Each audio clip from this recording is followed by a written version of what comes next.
Das ist Marius. Und das ist der Chris. Hi. Zusammen zeigen wir dir, aus welchen Bestandteilen ein Schlagzeug besteht, wie die einzelnen Teile heißen, wie man das Ganze nachher aufbaut, stimmt und den einen oder anderen Tipp geben wir dir dann auch noch.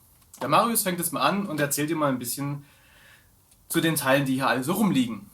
Also, hier liegt im Prinzip eine Grundausstattung fürs Schlagzeug, oder Grundausstattung, sagen wir mal, das schon fortgeschrittene Schlagzeug mit ein paar Becken. Zum Beispiel, ich fange mal hier vorne an. Das ist ein Splashbecken, gehört zu den Effektbecken. Hier haben wir einen Mini-China. Die hören wir uns nachher noch an, oder? Die hören wir uns auf jeden Fall noch an, ganz klar. Und als nächstes haben wir hier unten, die beiden gehören zusammen. Die beiden bilden dann die Hi-Hat. Mal ganz kurz gucken. Hier steht Top und hier steht Bottom. Das heißt unten und oben. Und dann geht es weiter mit den zwei Crashbecken. Die lautesten Becken am Schlagzeug. Das ist ein 18er. Das ist ein 16er Crashbecken. Und ja, zu guter Letzt dann noch das Ridebecken. Marius, du hast jetzt immer erzählt, irgendwelche Größen mit 16 und 18 und 10 und 12 Zoll. Was bedeutet das denn eigentlich? Zoll. Wir reden hier von Zollgrößen. Oh, wie wird Zoll nochmal in Zentimeter umgerechnet? Also, bei Becken ist es immer so, wir geben immer die Größen in Zoll an. Das ist auch der Fall bei den Trommeln, die hier so sind. Also sagt man zum Beispiel 10 Zoll oder 12 Zoll. Und 1 Zoll entspricht ungefähr 2,5 Zentimeter. Die Größe hat unter anderem auch Einfluss auf den Klang, wie das Becken nachher klingt. Je nachdem, ob es größer oder kleiner ist, entsteht ein anderer Klang. Unter anderem hat natürlich auch die Dicke vom Becken Einfluss drauf, wie es nachher klingt. Aber da erzählen wir euch nachher noch ein bisschen mehr. Je kleiner, desto höher. Je größer, desto tiefer. Genau. Hängt natürlich auch noch vom Material ab. Das hängt vom Material ab. Du siehst auch hier, das eine Becken hat eine etwas andere Farbe als dieses Becken hier. Das hängt zusammen mit der Legierung, also sprich, wie wird das Becken hergestellt, aus was für Materialien und wie wird es dann auch bearbeitet. Das ist dann der Klang, der nachher entsteht. Bei den Becken ist es grundsätzlich so, es gibt unglaublich viele Marken an unterschiedlichen Beckenherstellern, unterschiedlich viele Linien innerhalb der Marken oder was die Marken anbieten und die Hersteller anbieten. Alle klingen irgendwie anders, alle haben einen eigenen Charakter. Welcher Charakter am besten ist, entscheidest du. Persönliche Präferenz, genau. Genau. Das heißt, wenn du ein Komplettschlagzeug kaufst am Anfang, dann sind da meistens Becken dabei, mit denen kann man ganz gut starten. Die klingen eigentlich auch immer vernünftig. Andernfalls kannst du auch sehr, sehr gerne einfach in ein Musikgeschäft gehen, Musikgeschäft deines Vertrauens. Da sind meistens viele Becken vorrätig, da wirst du auch gut beraten und dann kannst du dir auch die ganzen Sachen ganz gut anhören und entscheidest dann einfach, was dir am besten gefällt und was am besten für dich klingt. Im Schlagzeuggeschäft werden die dann an so einer Beckenwand aufgebaut und da kannst du dann quasi mit dem Stick durchgehen und dann einfach jedes Becken anschlagen und testen und gucken, was persönlich zu dir am besten passt. Das ist mega gut. Und vor allem zu deinem Musikstil, was du am liebsten spielst. Richtig. Na, es gibt Becken, die passen irgendwie zu jedem Musikstil. Es gibt auch solche Heavy-Becken, die sind ganz schwer, klingen tief und laut. Die sind prädestiniert für laute Musik, unter anderem für Heavy Metal oder Rockmusik, aber auch für irgendwelche andere Musikrichtungen, die du gern angehst und einen bestimmten Klang erzielen möchtest. Es gibt Becken, die passen immer, wie gerade erwähnt. Es gibt auch sehr leichte Becken für Musik, die nicht sehr laut gespielt wird oder zum Beispiel für Jazz, Hip-Hop oder ähnliches, genau. Schnelle Ansprache, ganz wichtig. Ja, richtig. Du findest das, was zu dir auf jeden Fall passt. Wir haben hier einfach eine kleine Auswahl an verschiedenen Becken, die wir dir nachher noch zeigen. Gut, Marius, was haben wir denn da noch alles? Genau, jetzt wollte ich gerade sagen, also ich meine, die Becken, die liegen hier so schön, aber die bringen uns natürlich gar nichts und ohne das nächste Utensil, was wir hier haben. Und zwar haben wir hier die Beckenständer und zwar haben wir da unterschiedliche. Ich zeige das einmal kurz. Ich baue den einmal auf. Da haben wir einen Dreifuß dran. Der lässt sich dann hier mit der Schraube arretieren. Dann stellen wir den hin und dann können wir den mittels dieser Stellschrauben auf die Höhe positionieren, auf der wir sie brauchen. Und das hier ist ein sogenannter Boom- oder Galgenständer. Boomstand oder Galgenständer. Der hat hier eben nochmal die Möglichkeit, das rauszufahren. So. Dann können wir hier vorne über die Stellschraube justieren, wie das Becken geneigt wird. Also quasi nach vorne und nach hinten. Und da sind so wie so Zahnräder drin, um das zu verankern. So. Gut. Und ganz witzig hier beim Aufräumen von dem Beckenständer, das fragen mich immer alle, wo man den Part dann quasi hinräumt, wenn man fertig ist. Man zieht ihn einfach raus und verstaut ihn hier im Beckenständer und dann sieht er eigentlich aus wie wie heißen die eigentlich nochmal richtig? Das ist ein Beckenständer. Ein Beckenständer. Ein normaler Beckenständer tatsächlich. Also es ist oft so, es gibt gar keinen speziellen Namen für diese Art von Ständer. Es ist einfach nur ein Beckenständer. Straight. Ein Straight-Ständer, also mit geradem Teil oben, der nicht ausfahrbar ist, also kein Galgen besitzt und dadurch etwas eingeschränkt ist in der Positionierung. Gleichzeitig aber, obwohl es keinen Galgen hat, ist es manchmal einfacher aufzubauen. Weil der Schwerpunkt nachher vom Becken ziemlich über der Mitte ist und über den Füßen. Dadurch steht es oft stabiler. Bei den Galgenbeckenständer, wie Marius das schon richtig gezeigt hat vorher, wenn der ausgefahren ist und das Becken hier vorne nachher hängt, dann ist natürlich da auch das Gewicht. Und beim Aufbauen, das zeigen wir dir nachher noch, sollte man immer schauen, dass ein Fuß auf jeden Fall das Gewicht aufnehmen kann, dass der Beckenständer beim Spielen nicht umfällt. Das zeige ich gerade jetzt. Also, im Prinzip drehen wir den Boom oder Galgen einfach in die Richtung, in die auch der Fuß wegsteht, sodass die quasi in der gleichen Linie Flucht stehen. Ja, und jetzt kommt die Frage natürlich auf, warum soll ich dann, wenn die hier alle stabiler sind, warum soll ich dann überhaupt zu einem Galgen greifen? Der Galgen, also die Frage, warum wir uns nicht einfach bei dem Beckenständer für diesen entscheiden, weil der ja stabiler steht, im Gegensatz zum Galgen, ist, dass wir mit dem Galgen einfach hervorragend positionieren können. Also wir haben eine viel, viel höhere Flexibilität als mit dem und hier können wir zum Beispiel auch schwierige Positionen wie zum Beispiel direkt über der Bassdrum oder direkt über dem Right-Becken eine Position wählen, fürs China zum Beispiel. Und es lässt sich einfach viel flexibler machen, dafür nutzen wir die. So. So viel mal zu den Beckenständern. Gut. Wir haben hier insgesamt für dieses Schlagzeug 3 Beckenständer stehen, weil wir haben in diesem Setup ein Ride-Becken, das heißt ein Ständer für das Ride. Dann hatten wir 2 Crash-Becken, das heißt jeweils einen Beckenständer für jedes Crash. Der Marius hat dir vorher erzählt, dass es auch eine Hi-Hat gibt und dazu Hi-Hat-Becken.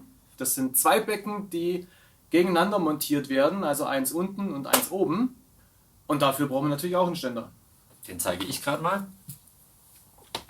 Und zwar ist das hier der Hi-Hat-Ständer. Ein Teil von. Ein Teil davon, richtig. Da gebe ich dir recht. So. Der hat ein Pedal, weil dieses obere und das untere Becken, die wollen wir auch schließen können, um einen anderen Sound generieren zu können. So, ich stelle das gerade mal so hin. So. Hier können wir jetzt natürlich noch nichts montieren. Dafür ist dann der Rest. Wir haben hier die Erweiterung vom Stativ. Jetzt empfiehlt sich aber tatsächlich, das zuerst so aufzubauen, dass ich den den Montagestab für die Klatsch zuerst montiere. Und zwar hat es hier drin so ein kleines Gewinde. Und da drehe ich den rein. Ist übrigens auch eine häufige Fehlerquelle, wenn mich Schüler anrufen und sagen, also meine Hi-Hat, die schließt nicht mehr so richtig. Dann hat sich meistens dieses Gewinde hier unten gelöst. Und da gibt es auch einen Trick, um das richtig festzuziehen. Dann montiere ich die Klatsch.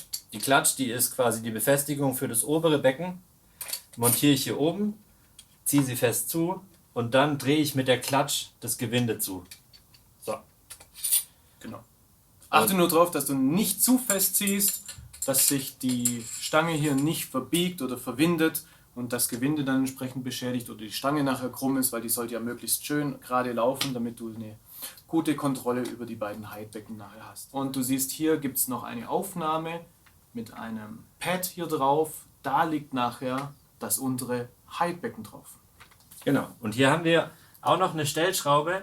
Mit der Stellschraube können wir einstellen, wie stark das untere Becken gewinkelt ist und somit bei geschlossener Spielposition neigt sich das Hi-Hat-Becken ein bisschen zum Spieler. Darum ist es auch ganz wichtig, dass diese Schraube quasi gegenüberliegend von deiner Sitzposition montiert wird. So. Wir zeigen dir nachher noch, es hat noch einen anderen Vorteil, wenn wir hier eine leichte Schräge einstellen, denn wir kriegen nachher einen viel schöneren Chick-Sound. Wenn man die Hi-Hat bedient und beide Becken zusammentreffen, dann ist der Ton, der Klang, der dabei entsteht, viel detaillierter, klingt einfach besser, wie wenn das einfach komplett eben wäre. So. Ich nehme mal die Klatsch runter. Vielen Dank. Was hast du hier? Die Bottom. So. Also, das Bottom-Becken, das wird hier einfach nur so draufgelegt. Dann schnappen wir uns die Klatsch. Ich lege das andere mal kurz zwischen. Die kann hier über das Gewinde unten aufgeschraubt werden. Dann schnappe ich mir das Becken und schraube einfach von unten zu. Vorausgesetzt, das Gewinde greift sofort. Und dann kann ich von oben, weil man da einfach bessere Griffkraft hat, schraube ich von oben nach. Hier ganz wichtig, wie du sehen kannst, gibt es hier auch zwei solche Filzpads, zwei solche Filzscheiben. Da ist wichtig, dass eins unten dran ist und auf jeden Fall eins oben, dass das Becken schön gelagert ist und auch ein bisschen schwingen kann. Also es soll schon fest sein, aber darf sich auch ein bisschen bewegen, damit, wenn du nachher drauf spielst, ja, die Kraft etwas absorbiert wird und das Becken nicht starr ist, damit du A, einen guten Klang hast und B, das Becken nicht beschädigt wird. Perfekt. So. Dann, die Profis machen es meistens so, dass sie einfach das Fußpedal betätigen, ein kleines bisschen runterdrücken, meistens so 1 Zentimeter oder 1,5, und dann die Klatsch zudrehen, dann habe ich automatisch den Effekt. Es geht natürlich auch anders. Ich kann auch diesen Stab hier oben nehmen, meine Hand oben drauf legen, ein Stückchen runterdrücken und zuschrauben. Viele Wege führen zum Ziel. Genau. Oder du nimmst einfach das Becken, schiebst es so hin und her. Richtig. Und schaust einfach. Wichtig ist, je nachdem, was du für einen Klang erzielen möchtest, kannst du hier variieren mit dem Abstand, ob der ein bisschen größer oder kleiner ist. In der Regel eigentlich so, dass wenn die Hi-Hat-Maschine nicht gedrückt wird, dass wir eigentlich die Becken nicht in Kontakt miteinander bringen. Das wäre ein bisschen zu hoch vielleicht. Aber effektiv. Aber effektiv. Je größer der Abstand ist, umso lauter kann es sein, aber umso größer ist auch der Weg, den der Fuß zurücklegen muss, um das Pedal zu drücken. Das heißt, du kannst unter Umständen nicht ganz so schnell spielen. Also da findest du deinen Weg, stell es ein, wie es für dich passt und probier einfach verschiedene Sachen aus. Perfekt. Gut. Ich würde gerade die Sachen, die ich jetzt mal schon vorgezeigt habe, hier beiseite stellen. Ich zeig dir mal die Beckenständer. Die können wir eigentlich auch gleich schon montieren, oder? Die können wir eigentlich gleich schon mal pro forma montieren. So, jetzt fragst du dich sicher, welcher Beckenständer denn für welches Becken verwendet werden sollte oder verwendet werden kann. Wir hatten ja vorher erwähnt, es gibt diesen festen Kopf hier oben ohne Galgen und es gibt die Beckenständer mit Galgen. Marius, wie machst du das? Welches Becken packst du an welchen Ständer auf? Also, grundsätzlich nutze ich immer die Galgen für meine Crashbecken, weil ich bei denen einfach flexibel sein muss. Eventuell habe ich die Möglichkeit, es nicht so direkt an Schlagzeug dran zu stellen und deswegen brauche ich den Ausleger, um das Becken gut in meiner Nähe zu positionieren, dass ich dran komme. Also. In dem Fall 16 Zoll auf den Galgen und 18 Zoll auf den anderen Galgen. Ich bereite das mal vor. Hier gilt auch genau das gleiche wie beim Hi-Hat. Das Becken sollte schwingen können, weil es dann einfach viel besser klingt, aber nicht zu fest, weil wenn das zu fest gedreht ist, dann demoliert man die Becken schneller. Ja. Und der Klang kann sich nicht so gut entfalten, weil das Becken ja nicht frei schwingen kann und zusätzlich früher bedämpft wird durch diese feste Spannung, weil dieser Filzunterleger, die Filzscheibe zu fest angepresst wird. Genau. Also ich mache es immer so, ich ziehe die Schraube fest an und dann gehe ich nochmal eine Umdrehung ungefähr zurück, kontrolliere dann, ob das Becken sich frei bewegen kann und frei schwingen kann. Wenn du das Becken berührst und in Schwingen bringst und es entstehen keine Klackgeräusche, dann hast du eigentlich genau die richtige Einstellung gefunden.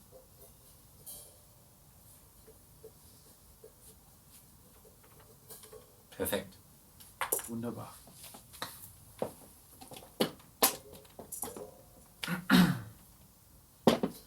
So, auch hier bei dem Beckenständer, wie bei allen Beckenständern, gibt es immer diese beiden Filzunterlagscheiben, in das die Becken eingeklemmt werden, oben und unten. Zum einen mal zum Schwingen und zum Schonen.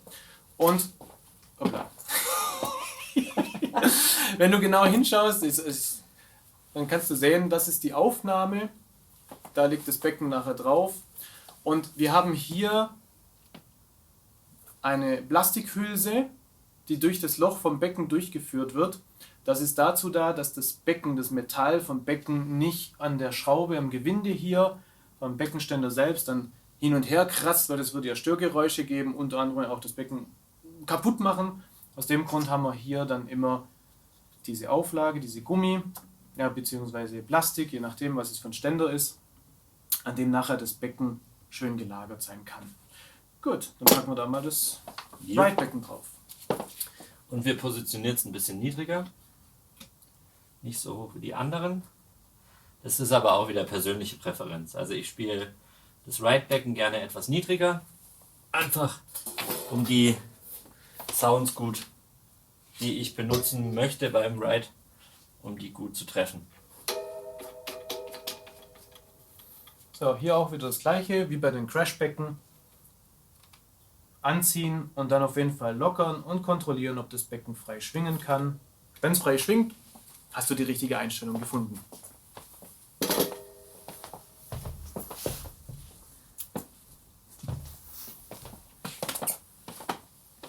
Cool.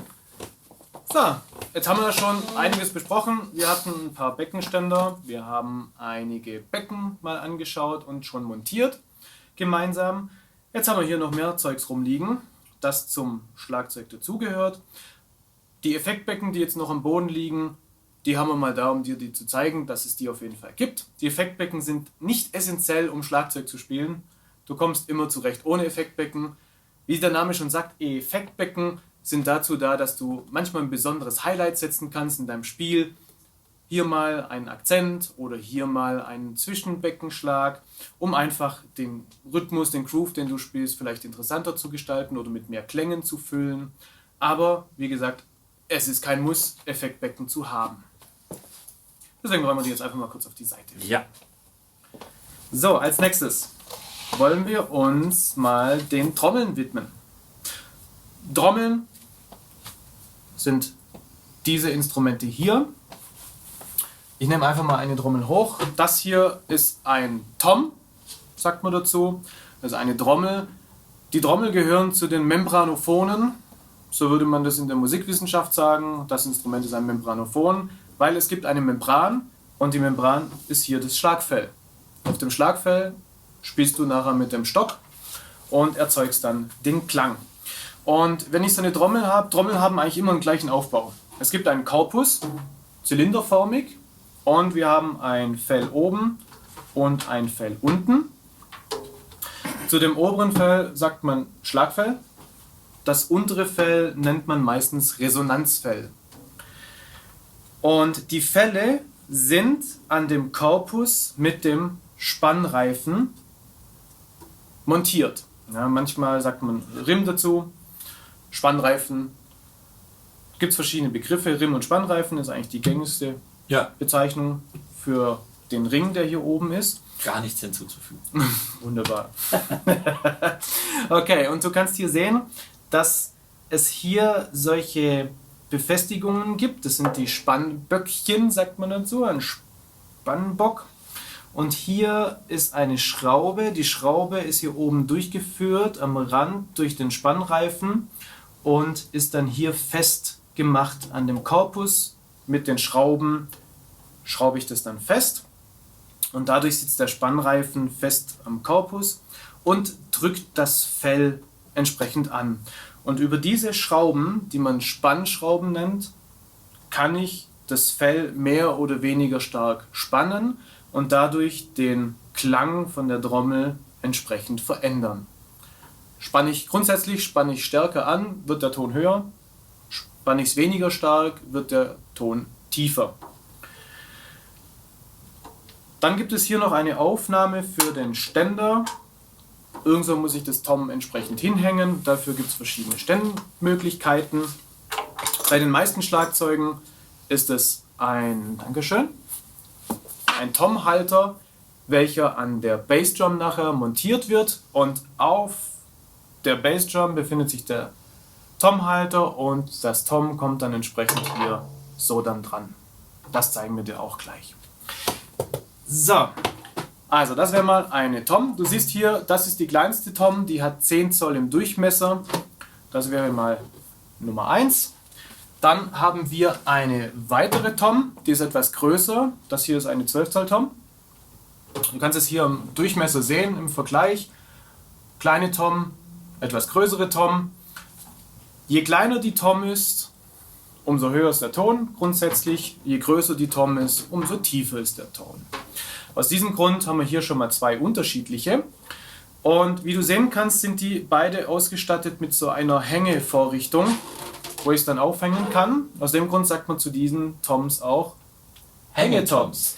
Gut, dann haben wir noch eine dritte Tom hier, die ist etwas größer, sowohl in der Höhe wie auch im Durchmesser. Das hier ist eine 14 Zoll Tom. Entsprechend ist von diesen 3 Toms das hier die am tiefsten klingende. Und wir haben hier eine Besonderheit. Es gibt hier 3 solche Aufnahmen für Füße.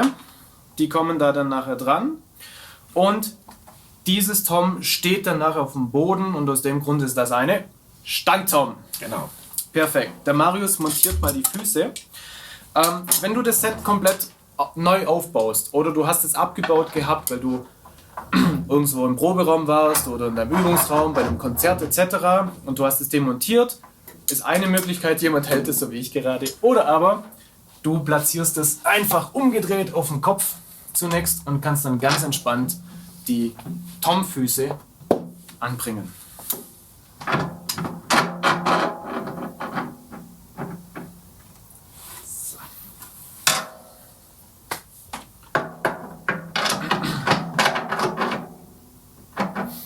In der Regel haben die Standtoms immer 3 Beine, damit man möglichst flexibel ist. Über diese Aufnahmemöglichkeit kann ich nachher auch die Höhe verändern, indem ich das Bein einfach ein Stückchen weiter rausziehe oder reinschiebe. Und dadurch kann ich die Tom zum Beispiel schräg stellen, tiefer stellen, höher stellen, einfach so, wie ich es nachher brauche, damit ich gut spielen kann, beziehungsweise du bei deinem Schlagzeug kannst es so einstellen, dass du einfach eine gute Ergonomie hast und die Trommel gut spielen kannst. Du hast jetzt gerade auch gesehen, beim Aufbau von der Tom habe ich zur Justierung von der Höhe von der Tom habe ich hier diese Ringe benutzt, die an den Füßen sind, um die Tom schon mal gleich am Anfang gleich gerade hinstellen zu können. Also ich habe mir gemerkt, hier ist Ring 1, Ring 2, Ring 3 und ich habe den dritten Ring als Referenz benutzt und dann war es im Prinzip schon gleich von Anfang an so, ich habe die Tom hingestellt und sie stand perfekt im Wasser. Und dann kannst du danach eben mit einem Fuß, so wie der Chris gerade eben gesagt hat, ergonomiemäßig nachjustieren und dann steht die Tom schon perfekt, ein bisschen zu dir geneigt und dann ist es gut. Was die Tonhöhe angeht von den Toms, muss ich noch kurz erklären. Und zwar hat es mit dem Kessel zu tun. Also einerseits klar können wir über die Schrauben die Tonalität von der Tom bestimmen, aber der Kessel ist maßgeblich dafür zuständig, die Tonhöhe festzulegen, weil der Kessel hat, wenn ich da jetzt schon drauf klopfe, der hat schon eine Grundresonanz. Und es wird tiefer und auch nochmal tiefer. Und dadurch wird der Klang quasi generiert. Das heißt, am Anfang, das erste, was ich mache, bevor ich die Felle aufziehe, gucke ich schon mal nach meinem Referenzton und klopfe einfach die Trommel mal an und schaue, in was für eine Tonlage das liegen könnte. Genau. Oder? Das ist richtig. Wir zeigen dir noch, wie man das Schlagzeug stimmen kann. Es gibt viele mögliche Ansätze, wie man da vorgehen kann. Wir zeigen dir den einfachsten Ansatz, mit dem du gut loslegen kannst und starten kannst. Da gilt es erstmal, wie Marius gerade erzählt hat, den Grundcharakter von der Trommel quasi zu finden, auf Grundcharakter zu stimmen, einen Grundton zu haben, und dann macht man eine Feinjustierung mit den Spannschrauben, um die einzelnen Toms aufeinander abzustimmen, beziehungsweise so einzustellen, dass sie zu einer bestimmten Musikart passen oder einfach zu deiner persönlichen Vorliebe. Richtig. So, ich platziere das mal da drauf. So, dann haben wir eine ganz große Trommel hier unten. Ich packe die mal kurz an ran. Ja, super, danke dir. So, wir haben hier eine ganz große Trommel. Das hier ist die Bass Drum. Du kannst zu der Trommel große Trommel sagen, das trifft es eigentlich genau auf den Punkt. Ist die größte Trommel in deinem ganzen Set. Deswegen große Trommel. Oder aber Bassdrum, Basstrommel sagen auch manche dazu. Diese Trommel wird nicht wie die anderen Trommeln mit dem Stock gespielt, sondern diese Trommel wird nachher mit einer Fußmaschine gespielt, mit einem Fußpedal. Und aus diesem Grund liegt diese große Trommel nachher auch so auf dem Boden vor dir und zeigt mit dem Resonanzfell nach vorne, und das Schlagfell befindet sich zu dir gerichtet, und hier an dem Rand, an dem Rim, an dem großen Spannreifen hier, da wird nachher das Pedal montiert. Zeigst du mal das Pedal? Ja. Super. Das ist unser Pedal für die Bassdrum. Die Funktion ist folgendermaßen: Wir haben jetzt hier eine kettengetriebene. Da gibt es mehrere Varianten. Also es gibt kettengetrieben, dann gibt es Stoffbandbetrieben, dann gibt es Direct Drive, die sind dann quasi mit einer Metallstange verbunden. Und jede Fußmaschine hat so seine Spezialität. Und wir haben hier vorne diese Klemme eben, die durch die Flügelschraube hier hinten hochgedreht wird. Also ich drehe die Flügelschraube und die Klemme wird enger. Jetzt habe ich hier quasi so eine Aufhängung, die ist schon leicht abgerundet für die Bassdrum unten drunter. Also der Teil hier unten drunter, das schwarze, kommt unter die Bassdrum und die Klemme kommt oben drauf. Und somit wird dieses Pedal an der Bassdrum befestigt. Und wenn ich hier unten diese Flügelschraube hochdrehe, dann luft sich hier hinten hoch und da vorne geht es runter, und dadurch wird das Pedal an der Bassdrum festgeklebt. Die Funktion ist folgendermaßen: Wir haben hier eine Feder, und zwar eine Zugfeder. Die können wir hier unten an diesen Schrauben können wir die einstellen, wie viel Kraft man braucht, um das Pedal zur Bassdrum hinzuführen. Also je fester die eingestellt ist, desto mehr Kraft braucht man, und es sollte sich so ein bisschen die Waage halten, dass man nicht gegen das Pedal arbeiten muss, sondern dass das Pedal mit einem zusammenarbeitet. Genau. Und optional hier diese Beater-Position, die kann man dann auch nach persönlicher Präferenz einstellen. Für Anfänger würde ich sagen, also im Prinzip am Anfang würde ich sagen, 45 Grad ist immer eine ganz gute Ausgangsposition, um nicht gegen das Pedal zu arbeiten. Genau, das zeigen wir dir später noch, wenn es montiert ist, wie sich das verhält, das Pedal, auch mit der Rückstellkraft durch die Feder. Du siehst, wenn man den Schlägel vorne bewegt, dass dann das Pedal etwas beginnt zu schwingen, oder wenn ich hier das Pedal nach unten drücke, dann schwingt es entsprechend zurück. Das kommt auch durch die Feder zustande.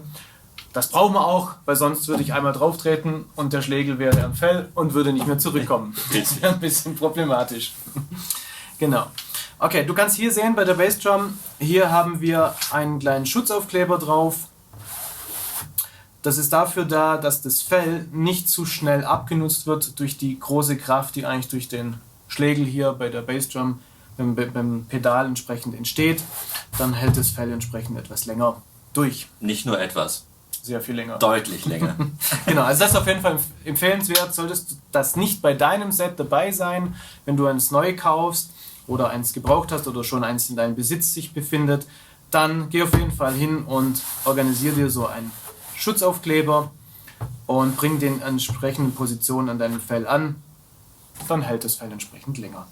Gut, ansonsten die Bassdrum auch hier, gleicher Aufbau, wie schon erwähnt, Schlagfell auf der einen Seite, Resonanzfell auf der anderen Seite und ich habe die Spannreifen, die Spannböckchen, die Spannschrauben und natürlich den Kessel. Und die Tom-Halterung. Und die Tom-Halterung, perfekt. Das zeigen wir mal kurz exemplarisch. Ich habe vorher kurz erwähnt, das hier ist die Tom-Halterung für 2 Toms.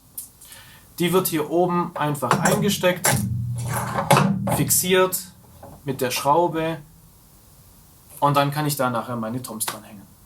Okay, zeigen wir dir nachher noch. So, ich stelle das mal zur Seite. Dankeschön. Es gibt eine ganz besondere Trommel in einem Schlagzeugset.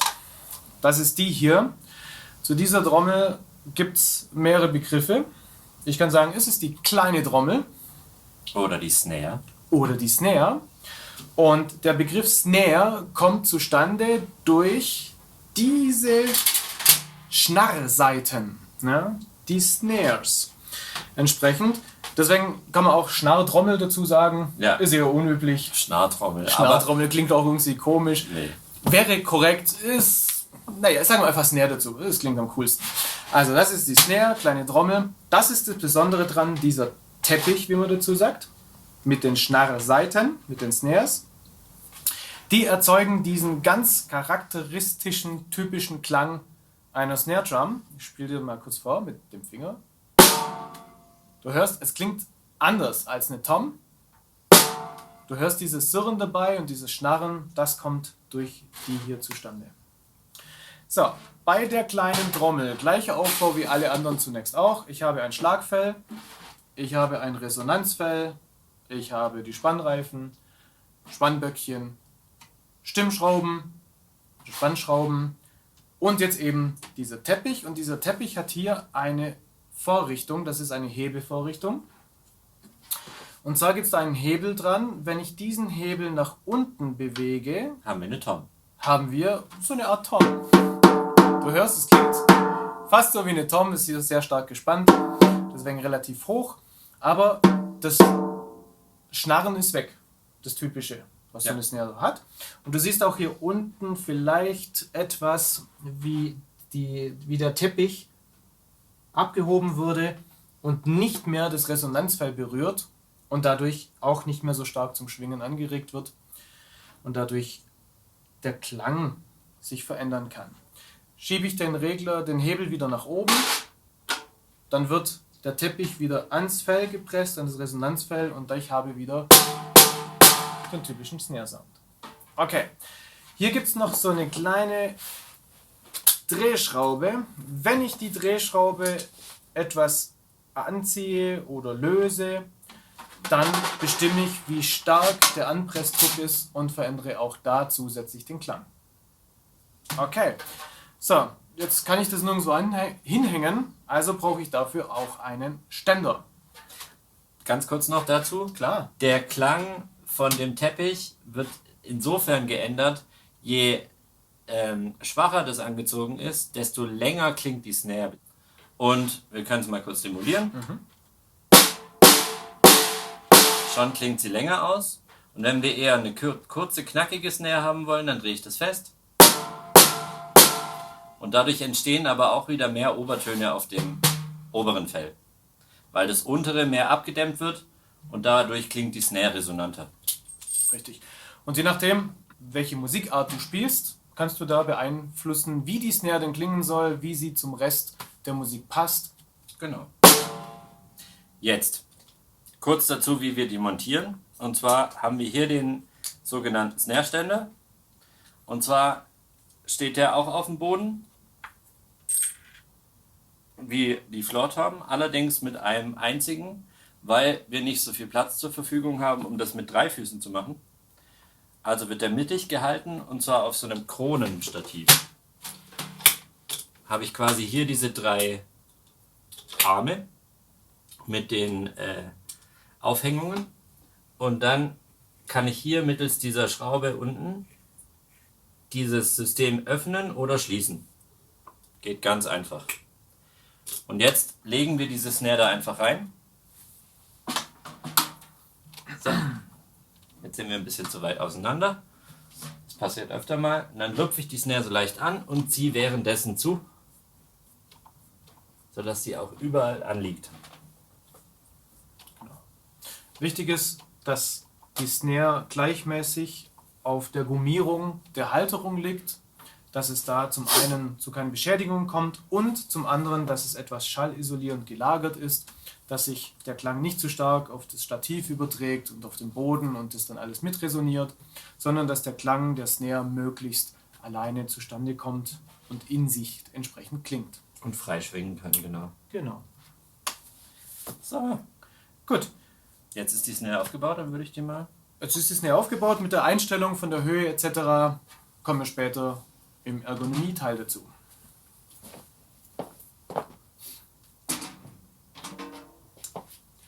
So, jetzt haben wir noch ein paar Zubehörteile hier liegen, die wir dir gerne zeigen möchten, die sehr hilfreich sind, wenn du das Schlagzeugspielen erlernst, gerade im Üben bist. So kleine Hilfsmittelchen. Und das erste, was wir hier haben, ist diese runde Scheibe. Diese runde Scheibe ist ein Practice Pad, eine Übungsscheibe. Die gibt es in unterschiedlichen Größen, unterschiedliche Farben, Formen, Materialien.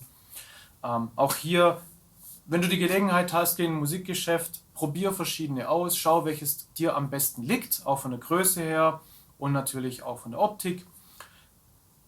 Der Sinn und Zweck von dieser Übungsscheibe ist, dass du Technikübungen, wenn es um die Stockhaltung geht, verschiedene Schlagtechniken etc., die üben kannst in einer kontrollierten Form und vor allem mit geringer Lautstärke. An jedem Ort der Welt. An jedem Ort der Welt. Kannst du auch mitnehmen. Deswegen gibt es auch die kleinen. Ich mag eigentlich die ganz kleinen, die hier ungefähr, die so 8 Zoll, 10 Zoll vielleicht sind. Manchmal auch 12 Zoll. Auf jeden Fall so, dass man die gut mitnehmen kann. Die haben unten auch immer oft so eine Auflagefläche, die rutschhemmend ist, sodass man das auch irgendwo hin platzieren kann, ohne dass die Scheibe dann wegrutscht, wenn man drauf trommelt und seine Übungen macht. Und hier oben hat man die Schlagscheibe. Oft ist es so, dass das Practice Pad hier oben gummiert ist und diese Gummioberfläche so ein ähnliches Verhalten zeigt wie ein Schlagfell. Ja, dass man auch das realistische Spielgefühl dann hat und realistisch üben kann. So, für diese Übungsscheibe gibt es auch einen Ständer. Du kannst einen ganz normalen Snare-Ständer nehmen oder hier so einen speziellen Ständer für ein Practice Pad. Der Unterschied ist diese Auflage hier ist etwas kürzer und weniger hoch, sodass wenn du die Übungsscheibe, das Practice Pad dort einspannst, der Randbereich hier nicht zu arg überragt und du mit dem Stock dann rankommst, sondern dass die ganze Spielfläche möglichst frei bespielbar ist. So, wieder das gleiche Prinzip wie beim Snare-Ständer. Ich drehe zu und habe somit das Practice Pad perfekt fixiert und kann das so vor mich hinstellen und so meine Technikübungen machen. Also Übungsscheibe auf jeden Fall empfehlenswert. Hol dir auf jeden Fall eine, wenn du nicht schon eine hast. Damit kannst du gut die Techniken üben, vor allem auch für dich gehörschonend und auch für alle Mitbewohner, die in deiner Umgebung sind, auch schonend, weil du kriegst wirklich nicht allzu viel mit, hast ein leichtes akustisches Feedback, ausreichend ist entsprechend angenehm. Zeigen wir dir noch. Gut, jetzt haben wir hier noch weiteres Zubehör, nämlich Kopfhörer. Kopfhörer, Dankeschön. Kopfhörer, fragst du dich, warum Kopfhörer? Naja, es gibt mehrere Gründe eigentlich, warum man Kopfhörer benutzen sollte beim Schlagzeugspielen. Wir haben nur ein Paar Ohren, unser ganzes Leben lang. Das ist richtig. Und aus dem Grund gibt es spezielle Kopfhörer für Schlagzeugspielen, wie zum Beispiel dieser Freund hier. Es gibt verschiedene Hersteller. Das Besondere an diesen Kopfhörern ist, die sind sehr stark schallisolierend. Das bedeutet, wenn du die aufgesetzt hast, dann hörst du von deiner Umgebung alles viel, viel leiser. Und vor allem, wenn du ein akustisches Schlagzeug spielst, wie wir es dir gerade gezeigt haben, dann ist es sehr laut Und dadurch ist dein Gehör etwas geschützt, ziemlich gut sogar geschützt, Ja. sodass du auch bedenkenlos lange Schlagzeug spielen kannst, ohne Angst um deine Ohren haben zu müssen. Die gehen dann nicht kaputt. Also auf jeden Fall immer einen Kopfhörer, schallisolierenden Kopfhörer benutzen. Wenn du keinen Kopfhörer haben möchtest, der mit einem Bügel auf deinem Kopf sitzt und ohrumschließend getragen wird, dann gibt es noch die Möglichkeit der In-Ears. Das sind solche spezielleren Kopfhörer, die im Ohr getragen werden. Die haben einen Bügel, damit es fester am Ohr sitzt und nicht wegrutschen kann. Die haben eine ohrangepasste Form, dass sie in die Ohrmuschel passen, und haben ein Ohrstück, das in das Ohr gesteckt wird, aus oft Silikonmaterial. Was dann auch isolierend wirkt. Genau, so wie das bei wird- den Kopfhörern. Genau, die sind ungefähr vergleichbar miteinander. Also wenn du lieber Kopfhörer hast, die leicht zu tragen sind, im Ohr getragen werden, dann wären In-Ear-Kopfhörer das Richtige für dich. Oder wenn du lieber auf dem Kopf getragene Over-Ear-Kopfhörer haben möchtest, dann wäre sowas die Lösung. Also, Grund Nummer 1, Gehörschutz. Grund Nummer 2, Schlagzeug spielen ohne Playback, ohne Musik, macht nur halb so viel Spaß. Ja. Aus dem Grund auf jeden Fall einen Kopfhörer benutzen, weil dann kannst du zu deiner Lieblingsmusik trommeln oder natürlich zu unseren Übungen. Ganz wichtig. Und kannst so optimal dein Schlagzeugspiel mit anderen Musikern zusammen abstimmen und lernst das Bandplay, das Zusammenspiel mit anderen Musiken und hörst auch, wie dein Schlagzeugspiel sich zu der Musik integriert und wie deine Technik entsprechend sich dann nach und nach entwickelt und du deinen eigenen Klang mit einbringen kannst. Drum auch hier, Safety first. Safety first, absolut. So, dann, Marius, bei dir unter dem Hocker ist noch so eine Tasche. Ah, perfekt. Das Allerwichtigste haben wir ja vergessen. Und zwar unsere Sticks. Ohne die können wir keinen Ton machen. Und hier haben wir eine kleine Auswahl. Und zwar, willst du ein Paar, ich das andere Paar? Und Das machen wir. ja. So, okay. Ich gehe mal am Beispiel zunächst mit unserem Practice Pad. Du kannst mit den ganz normalen Schlagzeugstöcken spielen oder aber es gibt spezielle Übungssticks. Du siehst, hier ist der Kopf ziemlich groß, der Stick ist etwas dicker und das Gewicht ist auch etwas schwerer. Diese Sticks sind speziell für das Üben mit dem Practice Pad gedacht, sodass du, wenn du spielst, nicht nur die Technik übst, sondern auch deine Muskeln trainierst, sodass du viel Ausdauer, Muskelausdauer hast zum Schlagzeugspielen. Mit diesen Schlagzeugstöcken nicht auf dem richtigen Schlagzeug spielen, sonst gehen die Fälle ziemlich schnell kaputt. Okay, also Practice Pad Sticks. So, hier haben wir unsere normalen Sticks, die wir grundsätzlich immer nutzen. Das in dem Fall ist jetzt Größe 5B. Die spielen wir beide.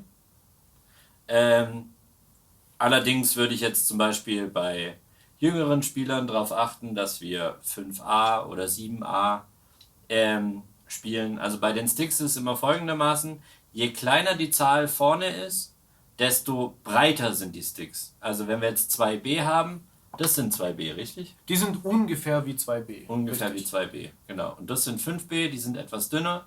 Dann kommen wir zu 5A. Die haben die gleiche Länge wie diese 5B, sind aber dünner. A und B sind gegliedert in dick und dünn. Richtig, so kann man ganz allgemein so sagen, genau. Du kannst in unserem Kursverlauf schauen, da gibt es ein Special zu den Sticks, Größen, Stickdicken, was es für Unterschiede gibt und für was gut verwendet werden kann. Da schau einfach mal rein, aber grundlegend, ja, kann man so unterscheiden.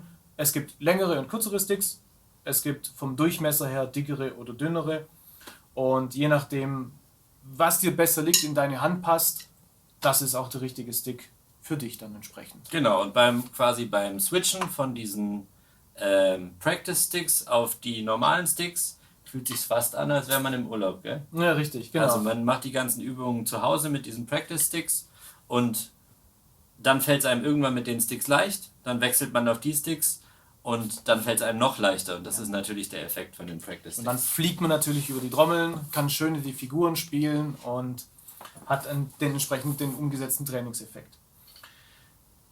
So, jetzt gibt es manchmal die Situation, dass die normalen Sticks, die normalen Holzsticks, also genau die hier, wenn ich mit denen spiele, einfach zu laut sind.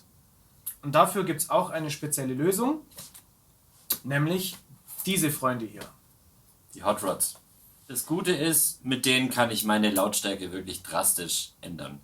Der Nachteil an diesen Sticks ist, wenn ich zum Beispiel viel auf Rebound spiele, also dass der Stick hüpft, die hüpfen einfach nicht so gut. Man muss, gerade wenn man Rolls oder sowas machen möchte, muss man wirklich sehr, sehr viel Kraft aufwenden, um die Dinger wieder zurückzukriegen. Was mit den Sticks dann wiederum super leicht ist. Einfacher ist, genau. Ja. Also diese Rods haben ihre Berechtigung, immer dann, wenn es darum geht, dass man leise spielen muss. Also könnte sein, du spielst irgendwo in einer Umgebung, einem Raum, der sehr hallig ist oder wo einfach eine geringe Lautstärke notwendig ist, dann kannst du mit den Rods genau das erfüllen. Du spielst dann einfach leiser. Musst du mit halt rechnen, dass du die Stocktechnik, die Handtechnik etwas anpassen musst, um die gleichen Figuren spielen zu können. Aber sonst im Normalfall spielen wir natürlich mit den normalen Sticks. Richtig. Sollten wir dann nochmal ein bisschen leiser und vor allem auch anders spielen, gibt es hier so die Spezialfälle. Genau, das hier sind Besen. Und zwar Besen braucht man zum Beispiel für Jazz oder für spezielle Musikrichtungen, wo es unterschiedliche Klänge Orchestrales Schlagzeug. braucht. Zum Beispiel orchestrales Schlagzeug, richtig genau. Oder wenn man zum Beispiel Tonkunst macht, dann können die auch sehr hilfreich sein. Und diese Besen haben folgende Eigenschaft. Ich habe hinten einen Stab, den kann ich nach vorne durchschieben und dann kommen hier viele kleine Metallstäbe raus. Es könnten auch Nylonstäbe sein oder aus anderem Material. Und nicht alle Besen haben diesen Stab. Das sind schon die hochwertigeren Besen, die haben diesen Stab. Die anderen, die muss man dann einfach rausflippen im Prinzip. Also dann macht man eine schnelle Bewegung und dann flutschen die so raus. Genau. Aber alle gemein haben eine Fläche, wo ich halten kann und vorne eben dieser Besen. Deswegen heißt es auch Besen, weil es so ein bisschen aussieht wie so ein Besen. Du kannst auch die Trommel sauber machen. Mal gucken, ob das Practice Pad den Sound macht. Wir probieren es mal. Also wenn ich mit dem Besen spiele,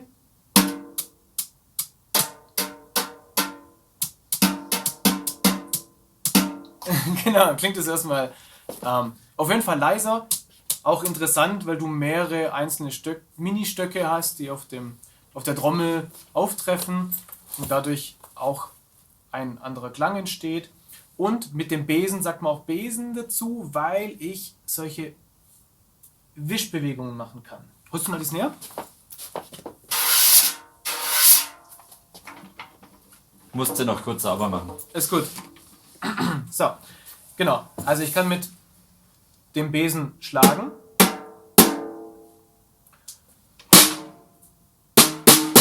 Oder ich kann Besen so eine Wischbewegung machen und habe dadurch natürlich einen ganz anderen Klangcharakter. Und kann unterschiedliche Figuren spielen. So, das ist die Grundausstattung an Sticks. Was wir dir auf jeden Fall empfehlen für den Anfang, wenn du möchtest, Practice Pad Sticks und natürlich ganz wichtig, was du brauchst, unbedingt um Schlagzeug zu spielen, sind die hier, die normalen Sticks. Gut, dann haben wir mal alle Teile besprochen. Dann geht es im nächsten Teil an den Aufbau.